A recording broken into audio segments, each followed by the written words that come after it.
Alléluia.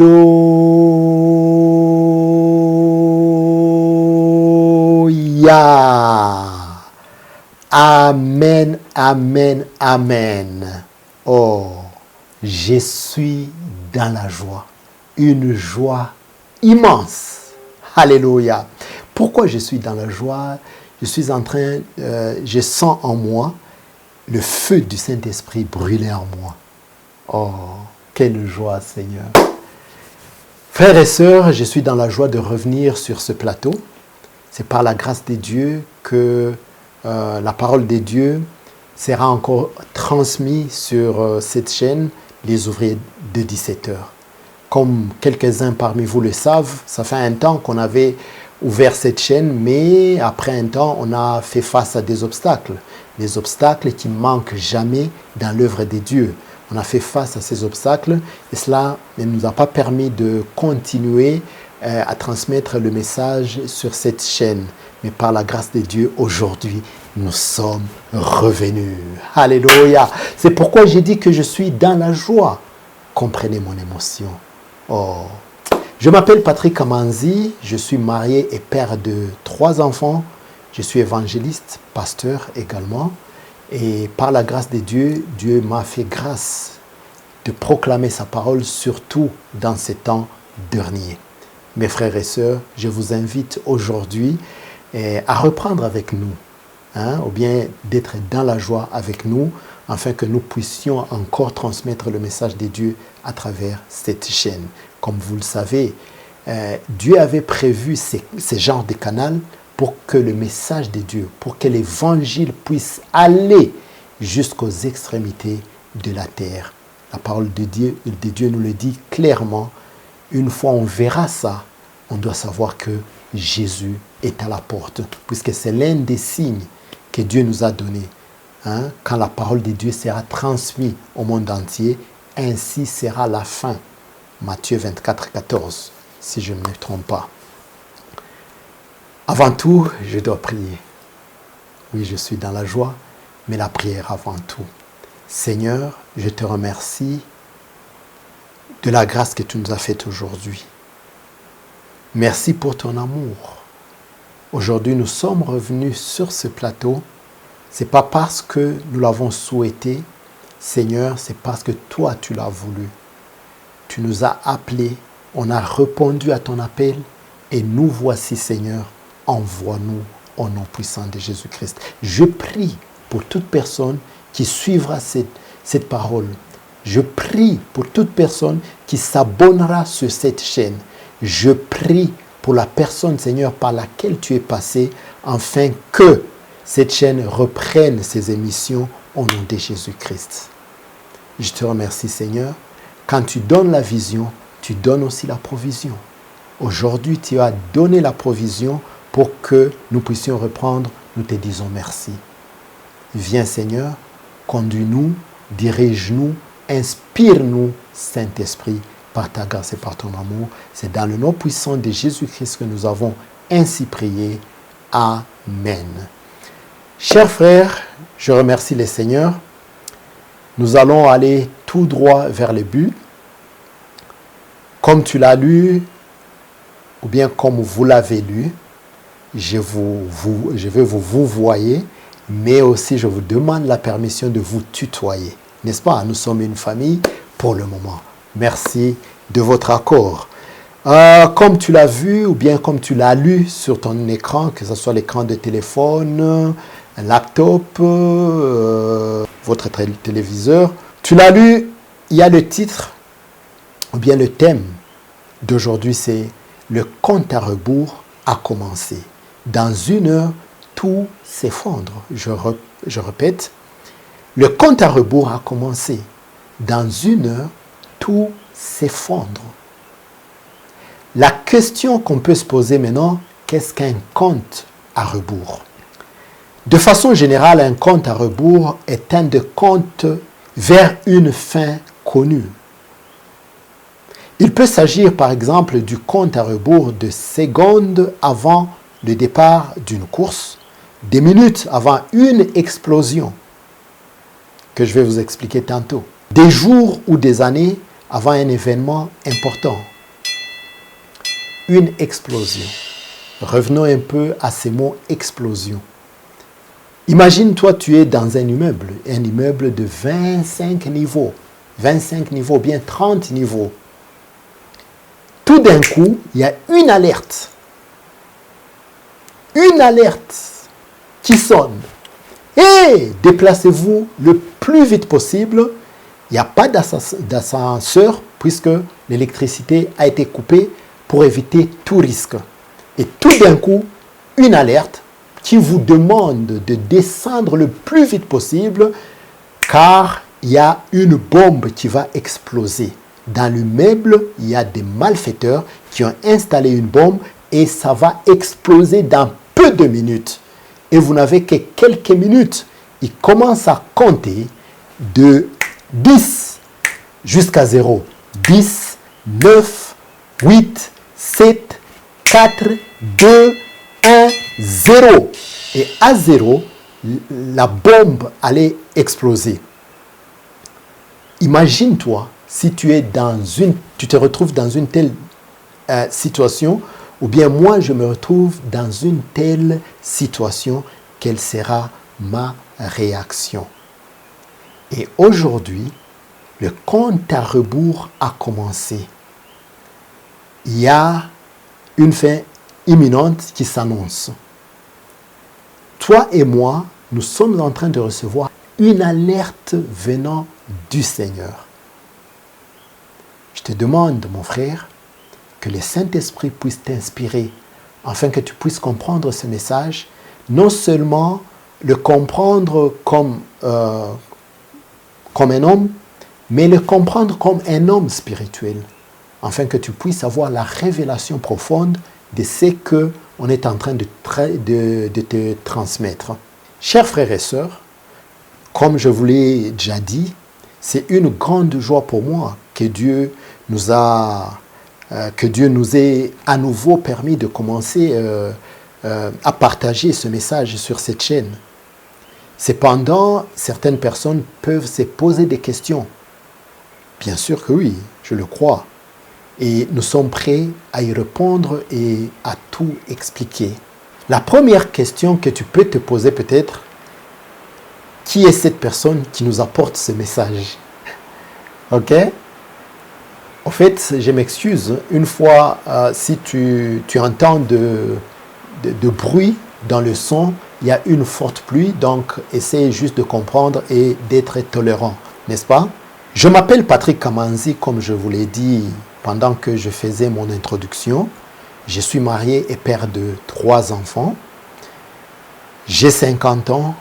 Je suis évangéliste missionnaire et pasteur consacré depuis le 16 décembre 2011.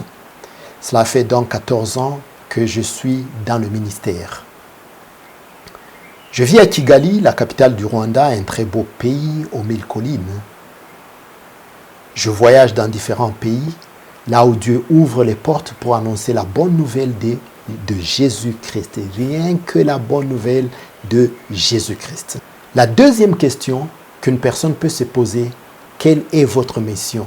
Quelle est notre mission? Le premier point, c'est de prêcher la parole de Dieu à toutes les nations, la bonne nouvelle de Dieu à toutes les nations, c'est-à-dire la nouvelle du salut, du roi des rois, qui est Jésus-Christ, notre Sauveur. Ceux qui croient, ils sont baptisés, comme nous le dit la parole de Dieu. Dans Matthieu chapitre 28, en commençant par le verset 19 et verset 20, la parole de Dieu nous dit ceci: « Allez, faites de toutes les nations des disciples, les baptisant au nom du Père, du Fils et du Saint-Esprit. » 20, et le verset 20, « Et enseignez-leur à observer tout ce que je vous ai prescrit, et voici, je suis avec vous tous les jours jusqu'à la fin du monde. » Telle est notre mission en premier lieu. C'est de proclamer la parole de Dieu jusqu'aux extrémités de la terre et par la grâce de Dieu, faire de tous ceux qui vont écouter cette parole, être disciples de Jésus-Christ. Deuxième point, former le croyant qui deviennent des disciples de Jésus-Christ et qu'ils deviennent à leur tour des ouvriers de la dernière heure. Voilà, prêts à transformer le monde aux quatre coins de la terre. La parole de Dieu nous dit dans 2 Timothée 2, chapitre 2, verset 2, « Et ce que tu as entendu de moi, en présence de beaucoup de témoins, confie-le à des hommes fidèles qui soient capables de l'enseigner aussi à d'autres. » Telle était la mission de Dieu, la mission de Jésus. C'était de former les disciples pour qu'ils aillent aussi former d'autres disciples. Ainsi de suite. Dans Matthieu chapitre 20, versets 6 à 7, la parole de Dieu nous dit ceci. Étant sorti vers la 11e heure, il trouva d'autres qui étaient sur la place. Il leur dit, « Pourquoi vous tenez-vous ici toute la journée sans rien faire ?» Verset 7, ils lui répondirent, « C'est que personne ne nous a loués. Allez aussi à ma vigne, leur dit-il. » Ça, celui-ci, c'est Jésus qui envoie les ouvriers à sa vigne. Nous aussi, nous sommes en train de travailler, d'œuvrer pour les seigneurs comme les ouvriers de la dernière heure. Vous le savez tous, beaucoup d'entre vous, vous êtes des travailleurs. Vous savez qu'après 17 heures, tout le monde commence à se préparer de rentrer chez soi. C'est-à-dire, après 17 heures, vers 18h, 18h30, il y a, le soleil se couche, n'est-ce pas? Et là, c'est un peu difficile et compliqué de travailler puisque c'est l'obscurité qui arrive. Et quand il y a l'obscurité, c'est difficile de travailler. C'est pourquoi aujourd'hui, Dieu est en train de nous éveiller, afin que nous puissions nous éveiller, nous réveiller et de travailler pendant qu'il fait jour. Quand l'obscurité arrive, personne ne pourra travailler. Moi et toi, Dieu nous réveille. Dieu nous appelle à travailler pendant qu'il fait jour. C'est pourquoi aujourd'hui, même cette chaîne est dénommée les ouvriers de 17 heures, c'est-à-dire les ouvriers de la dernière heure avant le coucher du soleil. Le troisième point de notre mission, c'est d'enseigner les signes de temps de la fin. Enseigner sur les signes de temps de la fin, en donnant des exemples concrets, en reliant les prophéties de la parole de Dieu, notamment dans les livres de Daniel et de l'Apocalypse, avec les événements actuels dans le monde qui montrent clairement que le retour de Jésus est proche. Dans Matthieu chapitre 24, verset 3, la parole de Dieu nous dit ceci. Il s'assit sur la montagne des Oliviers et les disciples virent en particulier lui faire cette question. Dis-nous, quand cela arrivera-t-il et quel sera le signe de ton avènement de la fin du monde? Dieu est à la recherche de ces genres de personnes, de ces genres de disciples qui peuvent s'approcher de Jésus-Christ et demander à Jésus, « Jésus, nous sommes en train de voir différentes choses se produire sur cette terre. Quels seront ou bien quel est le signe de ton avènement? Et quel est le signe de la fin de temps? » Dieu est en train de chercher ces genres de personnes, mais malheureusement, beaucoup sont distraits. Voilà, beaucoup de personnes, beaucoup sont distraits. Ils sont emportés par l'évangile de la prospérité. Personne ne va entendre ces genres de messages. Mais les élus de Dieu, ils sont là, prêts à entendre et à mettre en exécution ce que le Seigneur les demande de faire. Voilà la mission que nous avons sur cette terre, aussi longtemps que Dieu nous en donne la possibilité. La troisième question que tu peux te poser, quelle est notre vision? Notre vision est de préparer l'épouse de Jésus, car très bientôt, l'époux et l'épouse, nous allons nous rencontrer dans les airs. Je t'invite, mon frère, ma sœur, ne rate jamais à cet événement que le monde entier, le monde spirituel, je ne dis pas le monde physique qu'on est en train de voir, car ce sera un mystère pour ce monde physique que nous voyons, mais le monde spirituel, les enfants de Dieu attendent à vivre ce beau jour. La quatrième question, comment cette révélation est-elle venue? En date du 17 janvier 2012, alors que j'étais dans mon pays, le Rwanda bien sûr, je vous l'ai dit dès le commencement, vers 2 heures du matin, Je m'étais réveillé pour prier, réveillé par le Saint-Esprit bien sûr. Étant à genoux, en adorant Dieu avec des larmes de joie, j'ai vu devant moi apparaître la carte d'Afrique. Et de cette carte surgissent 4 pays, le Gabon, le Sénégal, le Mali et le Tchad. Puis j'ai entendu une voix qui me parlait en disant, à partir d'aujourd'hui, commence à prier pour ces pays. Tu iras ensuite leur annoncer la bonne nouvelle, les appeler à la repentance et les avertir que Jésus revient bientôt.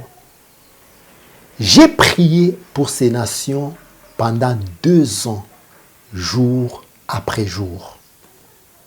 Ensuite, Dieu a ouvert les portes et je suis allé au Gabon, au Tchad,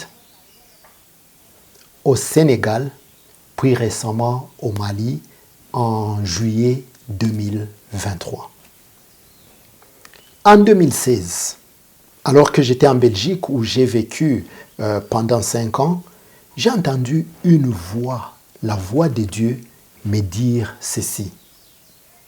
Partout où tu iras enseigner, dis-leur que les choses vont changer. Quelque chose de grand va se produire, ou bien d'étrange va se produire dans le monde entier et transformera son histoire. Dis-leur d'être particulièrement attentifs aux années 2020, 2021 et 2022, d'être prudent. Que celui qui prie, prie 2 fois plus. Que celui qui lit la parole de Dieu la lise davantage. Que celui qui est juste devienne encore plus juste. Car il arrivera des choses graves qui conduiront le monde vers le nouvel ordre mondial. À ce temps-là, j'avais obéi et j'ai commencé à transmettre ce message dans plusieurs églises jusqu'en 2018. En septembre 2019, j'avais de nouveau entendu cette voix me dire de quitter mon travail pour commencer un ministère d'éveil spirituel, pour prévenir le monde de ce qui allait arriver. J'ai d'abord résisté jusqu'à ce que je sois attaqué par un esprit de mort. Et c'est là que j'ai compris que c'était vraiment Jésus qui m'appelait. Alors, dès lors, j'ai fait un pacte avec Jésus et j'ai accepté d'aller partout où il m'enverrait. Peu après, vers fin 2019, comme vous le savez tous, est apparue la pandémie du coronavirus en Chine, qui s'est rapidement répandue sur toute la Terre. En septembre 2020, j'ai quitté mon emploi et j'ai pris un jeûne de 7 jours sans manger ni boire. C'est alors que Dieu m'a révélé des grandes choses. Il m'a montré que cette pandémie appelée Covid-19, coronavirus par après Covid-19, n'était pas ce qu'elle semblait être, mais qu'elle faisait partie d'un plan élaboré par les puissants de ce monde pour atteindre ces 3 objectifs. 1. Réduire la population mondiale sous une couverture de la vaccination. 2. Contrôler les habitants de la Terre à travers la technologie. 3. Transformer l'être humain selon l'idéologie du transhumanisme, afin de détruire la création que Dieu, afin de détruire l'homme que Dieu a créé. C'est ainsi que Dieu m'a établi pour sonner la trompette, avertir le monde de ses ruses de Satan et de ses complices, et appeler les gens à être sauvés et à refuser de se soumettre à ces systèmes qui cherchaient exactement à transformer l'humanité.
beaucoup de gens dans les 4 coins du monde ont été sauvés, se sont détournés de ces systèmes et aujourd'hui, ils sont témoins oculaires de Jésus-Christ.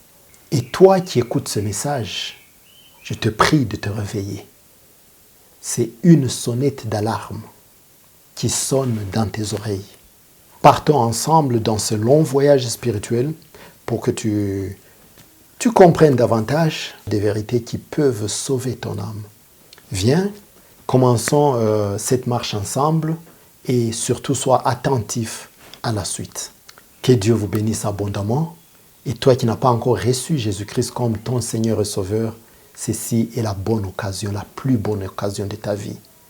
Si tu es d'accord, juste répète après moi. Seigneur Jésus, je viens au-devant de toi. Je reconnais que je suis pécheur. Je m'incline au-devant de toi.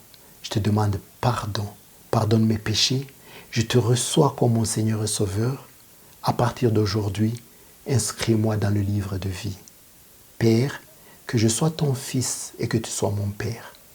Quand tu reviendras prendre ton Église, que je ne manque pas à ce grand rendez-vous. C'est dans le nom puissant de Jésus-Christ que j'ai ainsi prié. Amen. Que Dieu te bénisse. Tu as reçu Jésus-Christ comme ton Seigneur et Sauveur. Cherche, si possible, une église de réveil. Je dis bien de réveil. Va prier là-bas. Et si tu veux, tu peux nous contacter juste à la fin de ce message. Il y a notre téléphone, notre numéro de téléphone ou bien l'email. Tu peux nous contacter. Que Dieu vous bénisse abondamment. Je vous aime au nom puissant de Jésus-Christ. Amen.